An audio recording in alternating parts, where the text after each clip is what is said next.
प्रदेश भाजपा विधायकों ने पीएम मोदी और जेपी नड्डा से मुलाकात की है। भारतीय जनता पार्टी विधायक दल के नेता और विपक्ष के नेता जयनारायण मिश्रा ने नई दिल्ली में संसद भवन परिसर में प्रधानमंत्री नरेंद्र मोदी से मुलाकात की। जानकारी के मुताबिक हाल ही में 3 राज्यों में हुए विधानसभा चुनाव में भाजपा को मिली भारी जीत। प्रसिद्ध ब्लॉगर कामिया जानी के मामले में केंद्रीय शिक्षा, कौशल विकास और उद्यमिता मंत्री धर्मेंद्र प्रधान ने भुवनेश्वर हवाई अड्डे पर अपनी प्रतिक्रिया दी है। प्रधान ने कहा है कि भगवान जगन्नाथ सभी उड़िया और सनातनियों के लिए श्रद्धा का केंद्र हैं। इसलिए जाने अनजाने में भी प्रभु की आस्था और प्रभु से जुड़े उड़िया लोगों की भावनाओं के साथ खिलवाड़ न करना ही बेहतर है। शनिवार को कटक विजिलेंस की टीम ने ब्लॉक के असिस्टेंट टेक्नोलॉजी मैनेजर को रिश्वतखोरी के मामले में गिरफ्तार किया है। उसके पास से केमिकल युक्त पैसे भी जब्त किया है। जानकारी के अनुसार शिकायतकर्ता ने परेशान होकर विजिलेंस के टोल फ्री नंबर 1064 पर संपर्क किया था और रिश्वत मांगे जाने के बारे में शिकायत की थी। इसके बाद कार्रवाई हुई। असिस्टेंट सेक्शन ऑफिसर यानी एसओ नियुक्ति मामला फिर से एक नया मोड़ लिया है। ओडिशा लोक सेवा आयोग यानी ओपीएससी द्वारा संचालित है एसओ नियुक्ति परीक्षा में प्रकाशित मेधा सूची को रद्द करते हुए वर्ष 2023 मई 19 तारीख को 1 सदस्यों वाली हाई कोर्ट के न्यायाधीश द्वारा प्रदान की जाने वाली राय को हाई कोर्ट फिर से रद्द किया है। नौकरी दिलाने के नाम पर एक युवक से लगभग 16 लाख की ठगी की गई है। ठगी करने वाले एक आरोपी को लालबाग थाना पुलिस ने गिरफ्तार किया है। गिरफ्तार होने वाला आरोपी मधुपाटना थाना अंतर्गत नुआपड़ा इलाके में रहने वाला न्याली इलाके का आशुतोष बारिक को पुलिस गिरफ्तार करते हुए कोर्ट चालान कर जेल भेज दिया है। ओडिशा के कटक में आरपीएफ ने तत्काल रिजर्वेशन टिकट की कालाबाजारी के मामले में बड़ी कार्रवाई की है। इस दौरान 2 लोगों को गिरफ्तार किया गया है। बताया जा रहा है कि रेलवे टिकट की कालाबाजारी के धंधे की सूचना साइबर सेल की ओर से मिली थी। इसके बाद आरपीएफ ने कार्रवाई करते हुए दोनों को गिरफ्तार किया और मौके से कई सामान भी जब्त किए। कटक में नौकरी के नाम पर ठगी करने का मामला सामने आया है। इस मामले में पुलिस ने एक आरोपी को गिरफ्तार किया है। बताया जा रहा है कि आरोपी आशुतोष बारिक मधुपाटना थाना क्षेत्र के नुआपड़ा का रहने वाला है। फिलहाल उसे गिरफ्तार कर कोर्ट चालान करते हुए जेल भेज दिया गया है। मामले में आगे की कार्रवाई जारी है। कंधमाल के तुमुरी बंधा पुलिस सीमा के पास सिरला जंगल में रविवार को आईईडी विस्फोट में स्पेशल ऑपरेशन ग्रुप एसओजी के 2 जवान गंभीर रूप से घायल हो गए। जवानों की पहचान अभी तक नहीं हो पाई है। सुबह करीब 10 बजे कॉम्बिंग ऑपरेशन के दौरान जब जवान जंगल में सर्च कर रहे थे तो बगल के पेड़ में विस्फोट हो गया और 2 जवान गंभीर रूप से घायल हो गए। अयोध्या में भगवान राम के भव्य मंदिर का उद्घाटन होने की खबर से देश विदेश के करोड़ों हिंदुओं में उत्साह का माहौल है। इसे राम भक्त अपने तरीके से जताने में लगे हैं। इसके तहत दक्षिण ओडिशा के मलकानगिरी से भी 2 राम भक्त पैदल अयोध्या के लिए निकले हैं। दोनों छत्तीसगढ़ मध्य प्रदेश के रास्ते 1250 किलोमीटर की यात्रा कर 22 जनवरी को अयोध्या पहुंचेंगे। राम मंदिर का उद्घाटन को अपनी आंखों से देखेंगे। औषधि नियंत्रण प्रशासन विभाग तेलंगाना ने खम्मम जिले में बिना लाइसेंस वाली दवा निर्माण सुविधा का भंडाफोड़ किया। बता दें कि दवा निर्माण फैक्ट्री खम्मम जिले के तल्लाड़ा मंडल के अन्नारुगुडेन गांव में स्थित है, जहां पर विश्वसनीय सूचना के आधार पर अधिकारियों की एक टीम ने छापेमारी की। डीसीए के महानिदेशक वीबी कमलासन रेड्डी ने कहा कि परिसर में लगभग 935 किलो दवाओं का भंडार पाया गया है। तमिलनाडु में मौसम की सटीक जानकारी साझा न करने पर सीएम एम.के. स्टालिन ने रीजन मौसम विज्ञान केंद्र की आलोचना की है। सीएम स्टालिन का कहना है कि तमिलनाडु में बारिश की जानकारी और मौसम का सटीक भविष्यवाणी करने में रीजन मौसम विज्ञान केंद्र बिल्कुल विफल रहा। वहीं मौसम विज्ञान केंद्र ने बताया कि हमारे पास आधुनिक उपकरण हैं। कर्नाटक में एक बार फिर से हिजाब के मुद्दे को लेकर सियासत गरमाई हुई है और कांग्रेस और भाजपा आमने सामने नजर आ रही हैं। इस बीच बीआरएस नेता केटीआर राव ने सिद्धरमैया सरकार पर जमकर निशाना साधा। उन्होंने कहा कि देश भर के लोग कांग्रेस पार्टी का रवैया देख रहे हैं कि वह सत्ता में आने से पहले क्या कहते हैं और बाद में कैसे बदल जाते हैं। केरल में 128 नए कोविड-19 मामले दर्ज किए गए। 1 की मौत हो गई।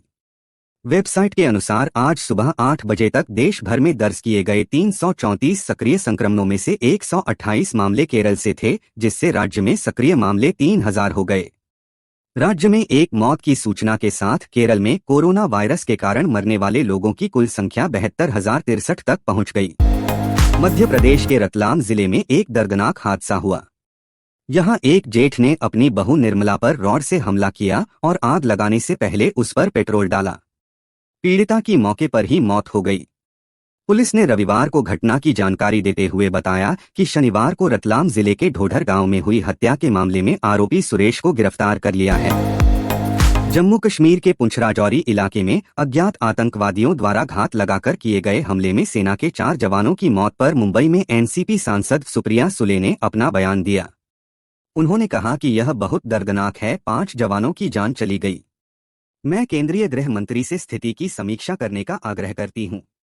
साथ ही सुनिश्चित करें कि ऐसी घटनाएं दोबारा न हों। भारतीय कुश्ती महासंघ के पूर्व अध्यक्ष बृजभूषण ने रविवार को WFI निकाय को निलंबित करने के खेल मंत्रालय के फैसले के बाद बीजेपी अध्यक्ष जेपी नड्डा से मुलाकात के बाद एक प्रेस कॉन्फ्रेंस की। मीडिया से बातचीत के दौरान उन्होंने कहा, संजय सिंह मेरे रिश्तेदार नहीं हैं। बृजभूषण सिंह के करीबी सहयोगी और वफादार संजय कुमार सिंह को गुरुवार को कुश्ती संस्था का नया अध्यक्ष चुना गया था। डीएमके सांसद के यूपी और बिहार के हिंदी भाषी लोगों के लिए विवादित बयान पर राजनीतिक घमासान थमने का नाम नहीं ले रहा है। भाजपा नेताओं के लगातार घेरे जाने के बाद डिप्टी सीएम तेजस्वी यादव ने इस पर प्रतिक्रिया दी है। उन्होंने डीएमके सांसद दयानिधि मारन के बयान की निंदा की। हालांकि तेजस्वी डीएमके पार्टी पर तीखी प्रतिक्रिया देने से बचे, जो कि इंडी अलायंस का हिस्सा है। राजस्थान में 1-2 दिनों के भीतर पहला मंत्रिमंडल विस्तार होने की संभावना है। भाजपा सूत्रों के मुताबिक भजनलाल कैबिनेट में युवा और अनुभवी दोनों नेताओं को शामिल किया जाएगा। भाजपा के एक सूत्र ने बताया कि भजनलाल मंत्रिमंडल का पहला विस्तार सोमवार या मंगलवार को हो सकता है और लगभग 15 विधायकों को मंत्रिपरिषद में शामिल किए जाने की संभावना है। आमतौर पर ऐसा नहीं होता है कि सत्तारूढ़ दल का कोई विधान पार्षद सत्ता के खिलाफ बयानबाजी करे, लेकिन रविवार को यहां एक होटल में चंद्रवंशी चेतना मंच द्वारा आयोजित जातिगत सर्वेक्षण और अतिपिछड़ा वर्ग की स्थिति पर आयोजित सेमिनार में विधान परिषद सदस्य प्रो रामबली सिंह ने कर्पूरी चर्चा और आरक्षण की राजनीति पर खुलकर विचार रखे। फ्रुक्स को कंपनी ने इसी साल लॉन्च किया था, जबकि ग्रैंड विटारा को बीते साल ही लॉन्च किया गया था। वहीं ब्रेजा को पहली बार साल 2016 में लॉन्च किया गया था और बीते साल इसका फेसलिफ्ट वर्जन लॉन्च किया गया था। प्रोडक्शन बढ़ाने से मारुति को ग्रैंड विटारा और ब्रेजा का वेटिंग पीरियड कम करने के लिए मदद मिलेगी। वायु प्रदूषण हमारी सेहत के लिए एक गंभीर चुनौती है। एक स्टडी में पता चला है कि इसकी वजह से कम विकसित शहरी इलाकों में रहने वाले बच्चों में अस्थमा अटैक का खतरा काफी बढ़ सकता है। यह खतरा बच्चों और टीनेजर्स में ज्यादा होता है। इसलिए वायु प्रदूषण से बच्चों को बचाना काफी जरूरी है। जाने कैसे कर सकते हैं वायु प्रदूषण से अपने बच्चों की रक्षा। भारत 2 मैचों की टेस्ट सीरीज में साउथ अफ्रीका का सामना करेगा, जिसका पहला मैच 26 दिसंबर मंगलवार को सेंचुरियन में खेला जाएगा। जायसवाल संभवतः कप्तान रोहित शर्मा के साथ ओपनिंग करते हुए दिखाई दे सकते हैं। वेस्टइंडीज के खिलाफ इसी साल जुलाई में टेस्ट डेब्यू किया था। पहली पारी में जायसवाल ने 171 रन की पारी खेली। दुबई में समाप्त हुए आईपीएल ऑक्शन में Mumbai Indians MI, Delhi Capitals DC और गुजरात टाइटंस जीटी के बीच ऑस्ट्रेलिया के तेज गेंदबाज को खरीदने की होड़ देखने को मिली। आखिरी में नाइट राइडर्स ने बाजी मार ली। अब अपनी आईपीएल वापसी को लेकर स्टार्क ने बड़ा खुलासा किया है। 8 साल बाद मिचेल स्टार्क की आईपीएल में वापसी हुई है।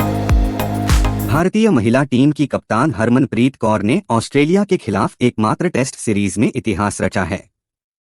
भारत ने दूसरी पारी में 8 विकेट से शानदार जीत हासिल की। भारत को दूसरी पारी में जीत के लिए सिर्फ 76 रन की जरूरत थी। इसके साथ ही भारतीय टीम ने कई बड़े रिकॉर्ड अपने नाम किए हैं। हरमनप्रीत वानखेड़े में टेस्ट सीरीज जीतने वाली कप्तान बन गई हैं। भारतीय महिला टीम ने ऑस्ट्रेलिया के खिलाफ एकमात्र टेस्ट में शानदार जीत हासिल की है।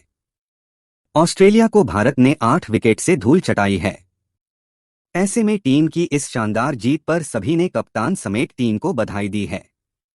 देश के गृह मंत्री ने भारतीय महिला टीम की इस जीत पर खुशी जाहिर करते हुए बधाई दी और गर्व जताया है। एक्टर अरबाज खान इस वक्त अपनी दूसरी शादी को लेकर सुर्खियों में हैं।